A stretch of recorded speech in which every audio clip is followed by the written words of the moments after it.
We want justice. Abali, abali. Abali, abali. Abali, abali. ఈ రోజు మా కోర్టు విధులను బహిష్కరిస్తున్నాము. ఎందుకంటే నిన్న కూకట్పల్లి బార్ అసోసియేషన్కి సంబంధించిన executive committee member Thanneeru Srikanth అనే అడ్వకేటు ఒక కేసులో ఎగ్జిక్యూషన్ పిటిషన్ను ఎగ్జిక్యూషన్ చేయడానికి ప్రాపర్టీని ఎగ్జిక్యూట్ చేయడానికి బెయిలిఫ్ అండ్ బెయిలిఫ్తో పాటు వీరు కూడా వెళ్ళడం జరిగింది. వీరు వెళ్తే అదర్ సైడ్ పార్టీ ఎవరైతే ఉంటారో వారు ఈ న్యాయవాది పైన దాడి చేయడం జరిగింది. ఇటు దాడిని మహబూబ్నగర్ బార్ అసోసియేషన్ తరఫున తీవ్రంగా ఖండిస్తున్నాము. ఇంతకుముందు కూడా న్యాయవాదులపైన చాలా దాడులు జరుగుతున్నాయి, అదేవిధంగా ఖండిస్తూ వచ్చినాం. అయినప్పటికీ కూడా న్యాయవాదులకు న్యాయం జరగడం లేదు. ఇట్టి న్యాయం జరగాలంటే న్యాయవాదులకు రక్షణ చట్టము అమలు చేయాలి.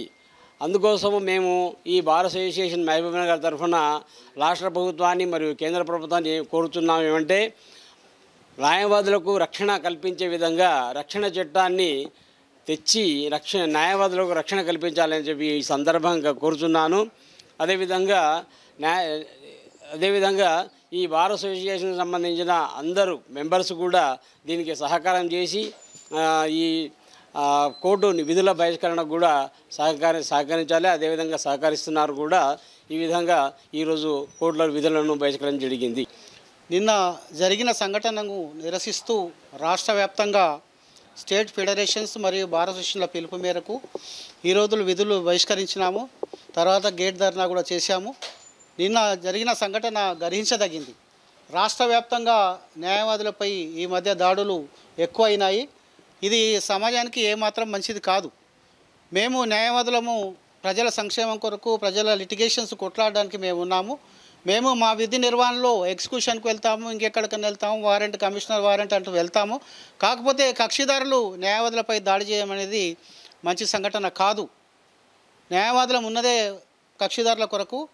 ఇటువంటి సంఘటన మరీ పునరావృతం కాకూడదు. మేము న్యాయవాదుల సంక్షేమం అది రక్షణ చట్టం కొరకు గత చాలా రోజులుగా ప్రయత్నాలు చేస్తున్నాము. అట్టి బిల్లు డ్రాఫ్ట్ అయిందని కూడా విన్నాము. ఆ మధ్యలో న్యాయవాదుల రక్షణ చట్టం ఇమ్మీడియట్గా సాధ్యమైనంత ఎంత త్వరగా తీసుకొస్తే అంత కొంచెం మేలు అని మేము భావిస్తున్నాము. ఈ సందర్భంగా రాష్ట్ర ప్రభుత్వాన్ని కోరుతున్నాము రక్షణ చట్టం వెంబడి తీసుకురావాలని. అదేవిధంగా నిన్న శ్రీకాంత్పై దాడి చేసిన కక్షిదారులని వెంబడే వారిపై పోలీస్ కేసు నమోదు చేసి వాళ్ళని శిక్షించవలసిందిగా ఈ సందర్భంగా కోరుతున్నాం.